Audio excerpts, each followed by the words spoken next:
Vivre du trading en 2023 est quasiment impossible. Dans cette vidéo, je vais t'expliquer pourquoi avec des faits et des chiffres. Et dans un second temps, je vais te donner deux des meilleures solutions pour réussir à vivre de son trading malgré tout ça. Donc la première chose, c'est qu'un trader n'a pas de salaire fixe, n'a pas de salaire stable. Le marché, il va pas te donner ton petit chèque à la fin du mois parce que voilà, tu as bien fait tes petites sessions de trading, tu as bien bossé, c'est cool, tu mérites ton petit chèque. Malheureusement, c'est pas comme ça. En fait, la plupart, vous transvasez ce qui se passe dans le monde du salariat à ce qui va se passer dans le monde du trading. Je dis pas que c'est mieux, je dis pas que c'est moins bien que le monde du salariat, ça c'est à toi d'avoir ta réponse, mais le fait est que c'est différent, dans le sens où voilà, le salariat, tu as ton petit job, à la fin du mois, peu importe, tu auras ta paye. Le trading, c'est pas forcément ça. Le trading, c'est même totalement différent. Tu peux très bien passer 70 heures par semaine sur tes écrans et être en négatif, comme passer 20 minutes par jour sur tes écrans et faire 10, 20, 30 cas par mois. Je dis ça parce qu'il y en a plein qui viennent me dire ouais, salut Tylène, bonjour.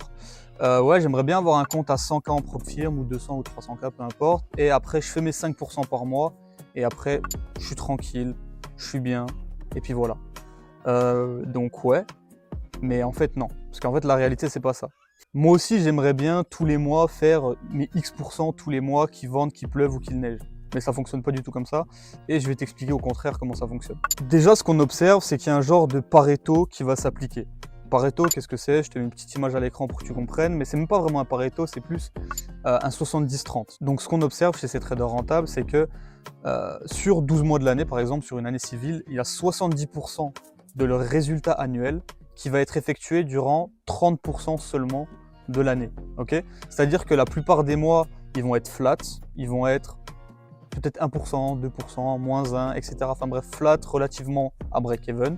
Et il y a certains mois qui vont être tout simplement exceptionnels. Et c'est sur ces certains mois qu'ils vont faire tout simplement 70% de leur perf annuel. The majority of the year, you will be break even. You will have maybe 3 months, 4 months of the year where you make most of your P&L. The best traders I have ever coached make 80% of their P&L in 2 months of the year. Since becoming profitable, I see that exact same thing with myself. You'll have a couple of absolutely phenomenal months in the year. The rest of the months, you'll make a little bit, you'll lose a little bit the next month, you'll make a little, and it's just that. And then you'll have a couple of excellent months which will make your year. And I'm a realist in the sense of you're not going to make money every month from trading. Donc déjà, quand tu commences à comprendre ça, l'utopie d'avoir un salaire fixe tous les mois avec le trading, elle tombe à l'eau. En fait, parce que, voilà, comme je te l'ai dit, les perfs mensualisés tous les mois, 2, 3, 4, 5, 10%, certains pensent, tous les mois de manière régulière, c'est pas comme ça que ça fonctionne. Donc évidemment, je vais pré-shot pour les bas QI qui comprennent pas. Évidemment, je parle de manière générale. Il y a forcément des mecs qui vont avoir des performances différentes. Il n'y a pas de vérité générale. On parle de trading. C'est pas une science exacte. Donc, il y a évidemment des mecs qui vont réussir à avoir des perfs qui sont plutôt constantes sur le long terme et tous les mois plus ou moins la même perf. C'est cool, c'est magnifique pour eux. Mais je parle de manière générale. Je ne vais pas parler pour les deux mecs spéciaux au fond de la classe. Je parle pour la majorité des traders. De plus, il y a une énorme méprise sur un point. C'est qu'en fait, sur les réseaux sociaux, en fait, ce qu'on observe et ce qu'on vous fait croire, c'est que faire du 8, 10, 15% par mois, tous les mois de manière constante, c'est possible et en fait, on a même l'impression que c'est facile d'après eux. Mais en fait, la réalité, c'est que pas du tout. Je dis pas que faire 10% par mois, c'est pas possible. Comme je l'ai dit, tu peux très bien faire un bon mois, tu fais du 10, du 15, voire même, allez, soyons fous, du 20% sur un mois, c'est possible. Je l'ai déjà fait, je connais plein de mecs qui l'ont déjà fait. Mais là où ça devient impossible, c'est de répéter cet exploit, entre guillemets, ou cette belle performance tous les mois de l'année, tous les mois de l'année, faire 10, 15, 20%. Ça, par contre, je suis formel avec vous, c'est impossible. Et vous savez quoi? Comme d'habitude, mon avis à moi, on s'en branle, parce qu'en fait, c'est pas moi qui fais les règles, hein. J'ai beau dire ce que je veux, c'est pas moi qui fais le marché, c'est pas moi qui fais les règles, le trading, c'est là depuis longtemps, c'était là avant moi, ça sera là après moi. Donc, pour prouver ce que je dis, on va voir un petit peu des faits et des chiffres pour que vous vous rendiez compte un petit peu de comment ça fonctionne réellement. Pour se faire une idée, on va utiliser la data la plus représentative et la plus fiable à laquelle j'ai pensé, c'est-à-dire Darwinex. C'est évidemment pas infaillible, ok, mais ça va nous permettre de nous faire une idée. Donc Darwinex, en 2 mots, pour ceux qui savent pas exactement ce que c'est juste une société qui est régulée aux US et dans l'Union Européenne par ces organismes-là. Et elle permet à des traders particuliers de montrer ce dont ils sont capables et de les connecter ensuite, s'ils ont fait leurs preuves, avec des investisseurs pour avoir du capital. En fait, c'est une alternative aux propres firmes classiques que vous connaissez sûrement. Et la chose intéressante avec Darwinex, c'est qu'il nous donne accès à pas mal de data, et notamment à de la data concernant leurs meilleurs traders. Donc on remarque la chose suivante. Les meilleurs traders, donc sur environ 40-50 000, ils ont entre 40 et 50 000 traders sur leur plateforme, ils ont ces performances juste ici, je vous les ai mises sous les yeux. Alors comme vous pouvez le voir, on a celui-ci, ici, qui est tout simplement le meilleur, entre guillemets, trader de la plateforme DarwinX, celui-ci qui est le second, le troisième et le quatrième. Donc on va vraiment se baser sur ces personnes-là, donc les meilleurs traders de la plateforme DarwinX. Du moins, ceux qui ont le plus d'actifs sous gestion. Comme vous le voyez ici, le trader numéro 1, il a bientôt 35 millions d'actifs sous gestion, avec 1653 personnes qui ont investi sur lui. Regardons le détail de ses performances. Alors, comme vous pouvez le voir, c'est un trader Forex, Index et Commodity sur des CFD, Trading Strategy. Donc voilà, je pense que la plupart des personnes qui vont écouter cette vidéo vont se reconnaître. Donc si on regarde bien, on voit qu'on a un total de 770%. Ça peut paraître énorme, mais c'est tout simplement un track record sur 8 ans et demi. Donc si on annualise cette performance, ça nous fait du 29% par an. Donc le meilleur trader de la plateforme DarwinX ne fait pas du 10% par mois, ne fait pas non plus du 5% par mois, mais il fait en moyenne 29% par an. Son meilleur mois, il est à 12,5% et son pire mois est à moins 6%. Donc vous voyez qu'on est très loin des performances que les gourous d'internet vous promettent. Évidemment, c'est un propos que je vais nuancer par la suite, mais je pense que c'est d'abord important de faire cette constatation pour parler de la suite. Bon, maintenant prenons le deuxième trader qui a le plus d'actifs sous gestion, donc il approche des 9 millions d'actifs sous gestion. Donc il a un retour global de 122,5% avec un track record de 4 ans. Donc si on mensualise cette performance, si on annualise cette performance, ça nous fait du 22,15% par an, avec son meilleur mois qui est à 10% et son pire mois, qui est à moins 4%. Encore une fois, le deuxième trader qui a le plus d'actifs sous gestion sur cette plateforme est très loin des performances qu'on vous promet. Et là, on parle vraiment du haut du panier. Ok, donc on prend un dernier exemple, on va pas tous les faire.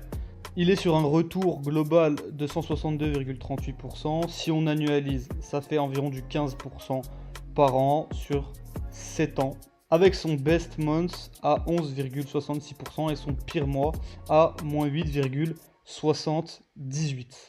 Donc si on récapitule vite fait tout ça, ça fait que sur DarwinX, les 3 meilleurs traders de cette plateforme, du moins ceux qui ont le plus d'actifs sous gestion, encore une fois je vous l'ai dit, on va nuancer ce propos, mais il faut quand même se rendre compte de ça, ils tournent à entre 24% par an à environ une quinzaine de pourcents par an. Et certains vous promettent ce retour chaque mois. Donc on se rend compte qu'il y a une dissonance entre la réalité et ce qu'on peut entendre partout sur internet. Mais juste pour nuancer un petit peu le tableau qui peut paraître noir et même limite démotivant pour certains, j'aimerais nuancer un petit peu tout ça. Certes, là on parlait des meilleurs traders de la plateforme DarwinX, mais ils ont des circonstances de trading qui sont différentes des nôtres et notamment potentiellement des vôtres. Dans le sens où, comme vous l'avez vu, par exemple, le trader numéro 1, il gère, je ne sais plus exactement le chiffre exact, mais plus de 30 millions sous gestion. Et donc, quand tu as 30 millions sous gestion ou plus, tu vas pas avoir le même trading que quand tu as 200, 300, 400, même quelques millions sous gestion. Dans le sens où tu vas être beaucoup moins agressif.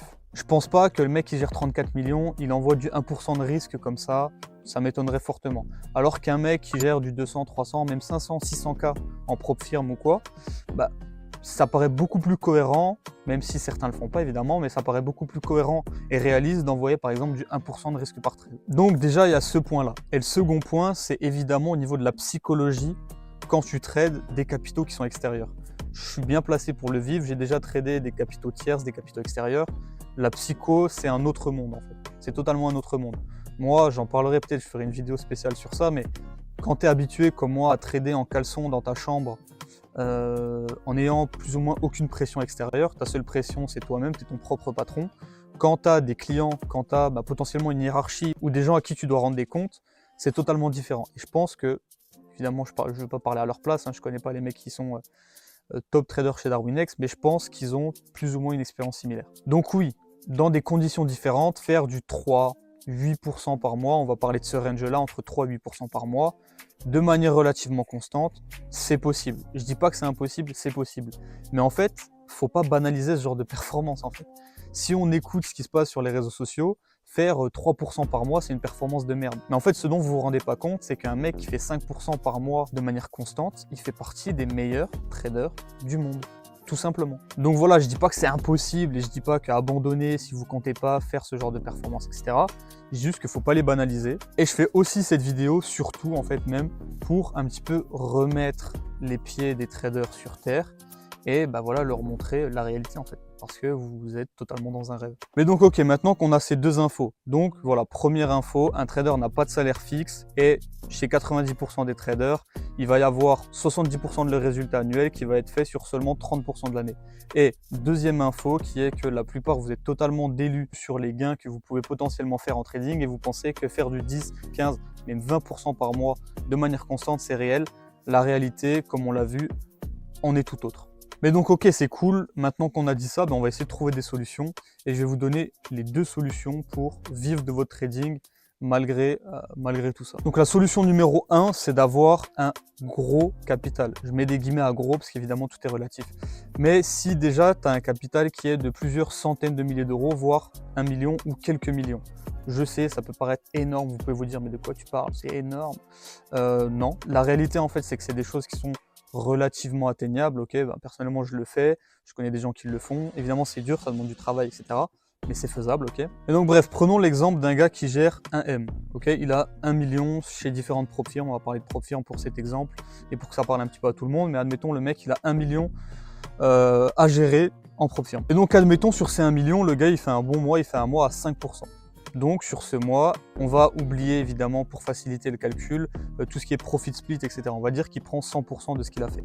Donc il a fait ses 5% sur son million, ok, donc ça fait 50K. Il a pris 50K de profit ce mois-ci. Donc voilà, quand tu as fait 50K, voilà, ça dépend évidemment de chacun, mais en général, tu as quand même le temps de voir venir, ça fait quand même une belle somme et tu peux vivre pendant quelques temps avec ces 50 000 euros. Donc, tu as le temps de voir venir et voilà, si tu as fait 50K en un mois, tu n'es pas obligé, tu n'es pas forcé le mois d'après à faire tes autres 50K. Okay, ce qui est différent, si tu as un compte à par exemple 100 000, okay, si on divise par 10, si tu as un compte à 100 000, tu fais 5%, ça te fait 5 000 balles. 5 000 balles, tu vas aller beaucoup moins loin que 50K. Donc, le mois d'après, tu seras peut-être obligé de réitérer la performance. Et donc, on en revient au point que j'ai fait tout à l'heure, c'est pas possible de faire tous les mois une performance positive et élevée sur du long terme. Okay, donc si tu n'as pas des gros capitaux qui te permettent de, quand c'est jour de paye, de pouvoir voir venir, c'est compliqué.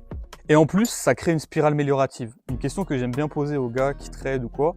La question c'est, est-ce que si ton prochain trade était potentiellement un gain de 20, 30, 50K, est-ce que tu serais capable d'attendre une semaine, 2 semaines, 3 semaines pour les bons setups, pour prendre les setups que tu dois prendre? La réponse dans 99% des cas c'est oui.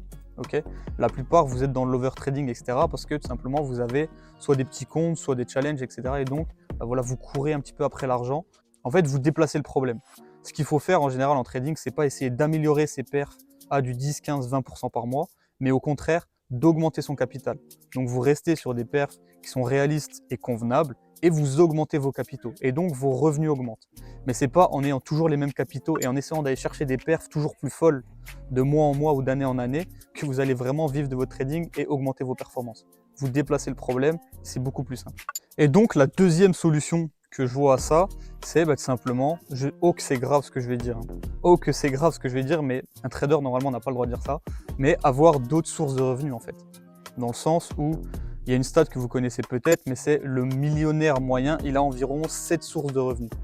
Et un trader, normalement, je sais, j'ai pas le droit de dire ça, parce que normalement un trader, ça doit faire 100% de ses revenus, ils doivent provenir du trading, ils doivent provenir des marchés financiers. Sinon, c'est pas un trader. Bref, peu importe. Mais vous savez quoi, pour illustrer un petit peu mon propos, on va repartir avec l'exemple du plus gros trader de chez Darwinex et vous montrer pourquoi, voilà, dans certains cas, avoir d'autres sources de revenus, ça peut être intéressant, voire peut-être pas primordial, mais en tout cas, ouais, très intéressant.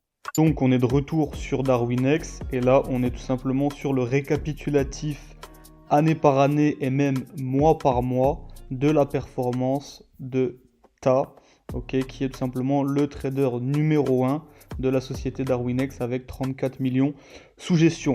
Donc dans un premier temps, on remarque que ça confirme que généralement la plupart de l'année chez un trader est flat et que la performance annuelle va se faire sur quelques mois qui vont être hors du commun. D'accord, vous pouvez mettre pause et faire cette petite vérification. Du moins, encore une fois, c'est pas une règle générale, mais ça se retrouve chez ce trader-là. Et la seconde chose dont je veux vous parler, c'est la chose suivante. Alors, dans le trading, je viens de vous le dire, mais il y a des phases où tout simplement vous n'allez pas performer comme vous aimeriez performer. Vous n'allez pas tous les mois faire des performances identiques au mois dernier et identiques au mois prochain. Regardez, si on prend l'exemple de cette année 2023, à partir du mois, on va dire, de juin, on voit qu'il a fait un mois négatif de 0,64%, donc relativement flat, un mois de juillet à 1%, relativement flat, un mois d'août relativement flat aussi, à moins 0,37%, un mois de septembre relativement flat aussi, à environ plus 1%, et en octobre, il est actuellement à moins 0,5%. Donc on se rend compte que ça fait 5 mois actuellement que le meilleur trader de la plateforme Darwinex tout simplement ne fait pas de profit, du moins pas de gros profit. Il est en profit mais c'est extrêmement léger, du moins sur les 5 derniers mois. Et on remarque que des phases comme ça, il y en a plusieurs. Par exemple en 2020 ou en juillet, en août, en septembre, en octobre, il va même faire moins 4,5% en novembre. Donc durant ces 5 mois là aussi, il a enchaîné 4 mois négatifs sur 5 avec septembre en positif très légèrement. Enfin bref, et ça ce sont les perfs d'un excellent trader, je le rappelle. Donc le point que je veux faire ici, c'est que lors de ces mois un petit peu légers de disette, il faut quand même manger, d'accord? Donc je me fais pas de soucis pour lui évidemment, mais je veux dire ça pour les autres traders en général. Donc les mois où vous allez être plutôt flat, par exemple moins 1%, plus 1%, voilà ce genre d'exemple là que vous pouvez voir actuellement devant vos yeux, il faut quand même avoir un revenu. Et si vous avez un revenu qui ne provient pas du trading, vous pouvez tout simplement être serein et accueillir ces phases où tout simplement vous êtes moins performant, parce qu'elles vont arriver, je vous promets que ces phases là vont arriver, mais vous pouvez, si vous avez un autre revenu, les accueillir avec calme et sérénité tout simplement, et rester performant et rester focus et rester calme et discipliné dans votre trading après.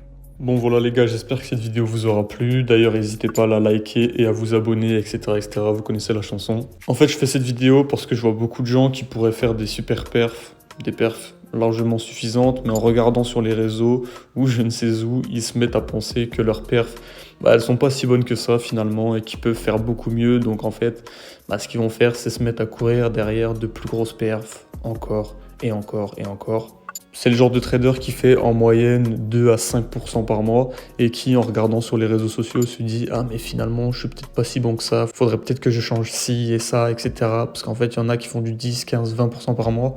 Non, ils vous mentent, ils font pas du 10, 15, 20% par mois. Et si vous essayez de les suivre, la seule chose que vous allez faire, c'est dénaturer votre trading et tout simplement vous mettre des bâtons dans les roues et aussi vous mettre des attentes pas réalistes et ça va tout simplement baiser votre trading actuel et vos perfs actuels pour un truc qui n'arrivera jamais parce que oui, je le répète encore une fois, faire du 20% par mois tous les mois de l'année, ça n'existe pas. À la place de ça, si vous faites des perfs qui sont corrects, convenables, de très bonnes perfs, comme on en a déjà parlé, concentrez-vous plus sur le fait d'avoir plus de capitaux, des capitaux plus diversifiés, potentiellement des stratégies aussi plus diversifiées. Et bref, professionnalisez-vous et n'essayez pas d'aller chercher ces grosses perfs, ces gros home runs qui ne sont pas viables sur le long terme.